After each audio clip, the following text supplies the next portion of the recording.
Takže čaute, ja vás vítam späť u ďalšieho videa. Počkať, čo to robí môj zošit stiepy svej? 10 dôvodov, prečo škola je zabava. Nani! Dostávame cvičenie vtedy. Veľa domáce úlohy tak niekedy komplikované, tak použijeme Google. Za druhé, naučuje telesná športová výchova. Mňa vôbec neboli športový cvik. Za tretie, testy sú fakt na hovno. Žiaci sa stresujú, lebo nechcú žiadnu zlú známku.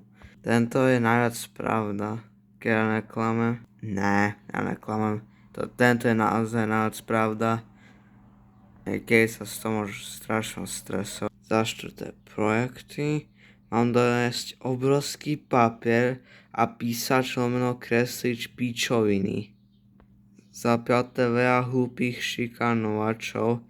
Oni sú otravní. 10 z 10 gramatika. A to som napísal, keď som bol v 6. ročníku. Za šiesté, každá jedna minúta je ako 1 hodina.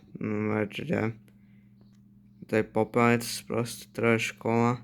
Za 7, škola je strašná dlhá, že aj zaspíš. Je to strašná snuda, že aj pozeranie do bielej steny je lepšie, než byť v tej školy.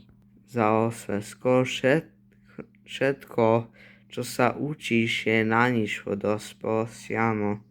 Skoro všetko je na nič v dospelosti, podľa toho, čo za povedať chceš. Keď chceš byť youtuber, tak 95% z týchto učia sú na hovno a na nič. Neinteresuješ to, čo je natáčanie, editovanie a ďalšie také veci. Za 9, v skriňach je to úplne vytlačené. A takto to vyzeralo skoro každý deň. Tak toľko tam boli tých detí. A toto som ja tu, tento panačik. A tam bolo strašne natlačené. Lepšie by bolo, keď sme to mali to isté ako z 1. stupňa. To nebude také moc natlačené ako v Ríci, hej. A za 10, naši spolužiaci sú úplne postihnutí, lebo oni robia všelijaké random pičoviny cez prestávky. A oni nájdú fľašu, áno, to si budeme hádzať okolo svojej triedy. Alebo mokrý servitku a aj to budeme hádzať cez tú triedu, ako taký ťučkovia sprostý. Alebo zdvíjaš hlavicu, to je ešte lepšie. Moji spolužiaci sú úplne takíto hlúpi.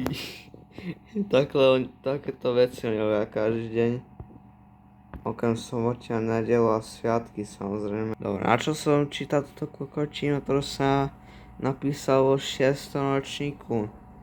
Lebo ťa tátko nemá rád. Som napísal takú kokočinu, hej. To som nebol. A dosť ty doriči. Ja som nejaký random panačík. A ja čo ti hovoríte. To, aby si to ukázal ľuďom, lebo ani ja som nemal na tú školu. Lebo je tak nudná, že aj tam zaspínkam do prdele, hej. Do prdele tú kokočinu sprostú. Ej, kde si išiel? Toto si je konec videa, že? Áno, je to konec videa. Tohto postihnuté video. Takže ak sa vám toto pičuské video páčilo, zavajte dáš like, odber až ten zvonček vedľa toho. Takže čaute ľudia.